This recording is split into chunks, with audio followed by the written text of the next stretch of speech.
आज से 60 वर्ष पूर्व वैज्ञानिकों के मस्तिष्क में जीवन को लेकर एक कौतूहल था। बच्चे माता पिता के समान चेहरे वाले, व्यवहार वाले और प्रवृत्तियों वाले कैसे होते हैं। ब्रिटेन तथा अमेरिका की कई प्रयोगशालाएं इस क्षेत्र में अनुसंधान कर रही थीं। इसी बीच रोसालिंड फ्रैंकलिन ने एक्सरे के माध्यम से डीएनए अणु का घुमावदार चित्र लिया, जिसे वाटसन तथा क्रिक ने डबल हेलिक्स डीएनए कहा। ये शोध 25 अप्रैल 1953 को नेचर पत्रिका में प्रकाशित हुआ। ये जानना आवश्यक है कि डीएनए है क्या। डीऑक्सीराइबोस न्यूक्लिक एसिड जेनेटिक सूचनाओं को इनकोड करने वाला जीव वैज्ञानिक अणु है।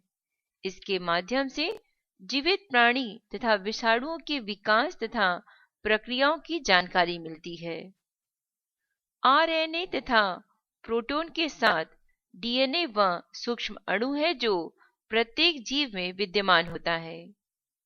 डीएनए से जेनेटिक सूचनाएं न्यूक्लियोटाइड श्रृंखलाओं जैसे गुआनिन, एडेनिन, थाइमिन तथा साइटोसिन के माध्यम से प्राप्त की जाती है। कोशिका में डीएनए एक लंबी संरचना में विद्यमान होता है। इस संरचना को गुणसूत्र यानी क्रोमोसोम कहते हैं।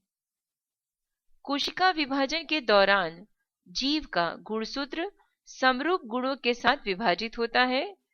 इस प्रकार एक जीव से नए जीव की संरचना में डीएनए समरूपता के साथ संचरित होता है। प्राणी के शरीर की प्रत्येक कोशिका में डीएनए का सेट मौजूद होता है।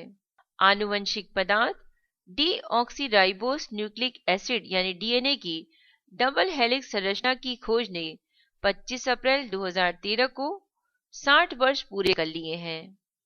ये खोज मानव जीवन की महत्वपूर्ण उपलब्धियों में से एक है।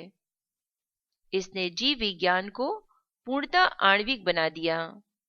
डीएनए की खोज के बाद आनुवंशिकता तथा जीवन के रहस्यों को जानना आसान हो गया है। जीन की खोज का आरंभ भी यहीं से हुआ है। डीएनए की खोज ने जीनोमिक्स, ट्रांसक्रिप्टोमिक्स तथा प्रोटियोमिक्स जैसी विज्ञान की शाखाओं को जन्म दिया है। किसी व्यक्ति के रक्त नमूने, सिल्वा, वीर अथवा शरीर की किसी अन्य कोशिकाओं के हिस्से को रेफरेंस सैंपल के रूप में लेकर डीएनए का मिलान किया जाता है। जेम्स वाटसन, फ्रांसीसी क्रिक तथा मैरिस विलिंग्स किंग्स कॉलेज लंदन में रोसालिंड फ्रैंकलिन के सुपरवाइजर थे। वाटसन, क्रिक तथा मैरिस विलिंकिंस को डीएनए की खोज के लिए वर्ष 1962 में चिकित्सा का नोबेल पुरस्कार मिला है। कुछ लोगों का मानना था कि रोसालिंड फ्रैंकलिन को भी नोबेल पुरस्कार दिया जाना चाहिए, किंतु वर्ष 1958 में इनका निधन हो जाने से वह इस पुरस्कार से वंचित रह गईं, क्योंकि नोबेल पुरस्कार मरणोपरांत प्रदान करने का प्रावधान नहीं है। किसी व्यक्ति के निकट रिश्तेदार के रक्त नमूने या कोशिकाओं से प्राप्त डीएनए के आधार पर उसकी पहचान बताई जा सकती है। कोशिका विभाजन की प्रक्रिया के कारण अपने निकट के रिश्तेदारों का डीएनए समान होता है। अपराधियों की पहचान डीएनए की सहायता से वैज्ञानिक रूप से की जा सकती है। अपराधी द्वारा छोड़े गए नमूने के आधार पर डीएनए फिंगरप्रिंट तकनीक से ऐसा संभव है कि उसकी पहचान की जा सके। डीएनए फिंगरप्रिंट्स तकनीक की खोज वर्ष 1984 में ब्रिटेन की यूनिवर्सिटी ऑफ लिचेस्टर के वैज्ञानिक एलएफ जेफरीज ने की थी। ये तकनीक कई देशों में राष्ट्रीय डेटाबेस बनाने के लिए प्रयोग में ली जा रही है। डीएनए संरचना पर आधारित सूचनाओं को कंप्यूटर प्रौद्योगिकी के माध्यम से डेटाबेस में संरक्षित करने की प्रक्रिया बायो इन्फॉर्मेटिक्स कहलाती है। अमेरिका में बायो इन्फॉर्मेटिक्स पर आधारित मानव जीनोम परियोजना चलाई जा रही है। इसका उद्देश्य डीएनए संरचना की जानकारी तथा बृहद रूप से जेनेटिक डिकोडिंग करना है। जीवन के मूल आधार की यात्रा में यानी डीएनए की खोज की यात्रा में कई लोगों का सहयोग रहा। जिनमें जेम्स वाटसन, फ्रांसिस ई क्रिक, मॉरिस विलिकिंस, रोसालिंड फ्रैंकलिन आदि का नाम महत्वपूर्ण है। जेम्स वाटसन का जन्म 6 अप्रैल 1928 को शिकागो में हुआ था। शिकागो विश्वविद्यालय से अपनी शिक्षा पूरी करने के बाद वे कैम्ब्रिज विश्वविद्यालय की कैवेंडिश प्रयोगशाला से जुड़ गए। यहीं फ्रांसीसी क्रिक तथा मॉरिस विलिकिंस की सहायता से वर्ष 1953 में डीएनए की खोज की। 85 वर्षीय जेम्स वाटसन 25 अप्रैल 2013 को डीएनए की खोज के 60 वर्ष पूरे होने पर कैम्ब्रिज विश्वविद्यालय में आयोजित समारोह में उपस्थित थे। Francis Crick. फ्रांसिस क्रिक का जन्म 8 जून 1916 को नॉर्थम्पटनशायर यानी ब्रिटेन में हुआ था। मॉलिक्यूलर बायोलॉजी के प्रसिद्ध अनुसंधानकर्ता फ्रांसिस क्रिक ने यूनिवर्सिटी कॉलेज लंदन से बीएससी की डिग्री प्राप्त की। उन्हें कैम्ब्रिज विश्वविद्यालय में नामांकन नहीं मिला, इसलिए उन्होंने गैनविल एंड केस कॉलेज से पीएचडी करने का निर्णय लिया। वर्ष 1947 में उन्होंने कैम्ब्रिज विश्वविद्यालय के कैवेंडिश प्रयोगशाला में अनुसंधान आरंभ किया।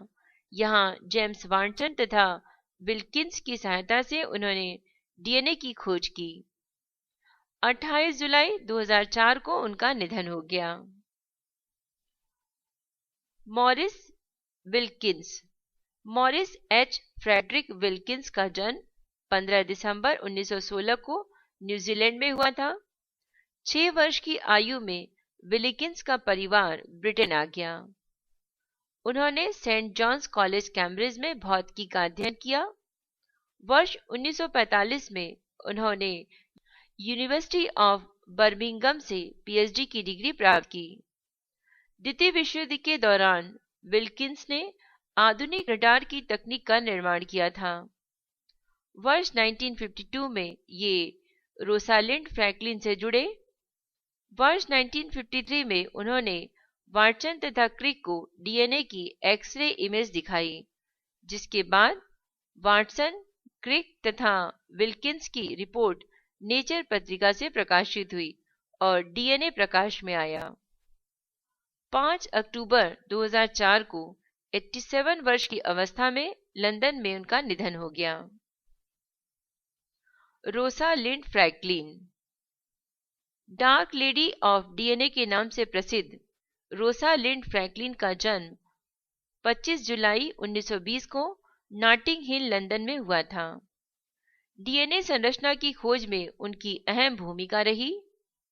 फ्रैंकलिन ने सबसे पहले डीएनए की एक्सरे इमेज ली थी, जो डबल हेलिक्स डीएनए की खोज की बुनियाद प्रमाणित हुई। फ्रैंकलिन की एक्सरे इमेज के आधार पर ही वाटसन एवं क्रिक ने डीएनए का विचार प्रस्तुत किया था।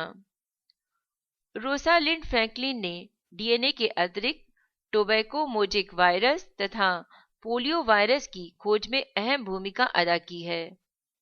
16 अप्रैल 1958 को केवल 37 वर्ष की अल्प आयु में उनका निधन हो गया।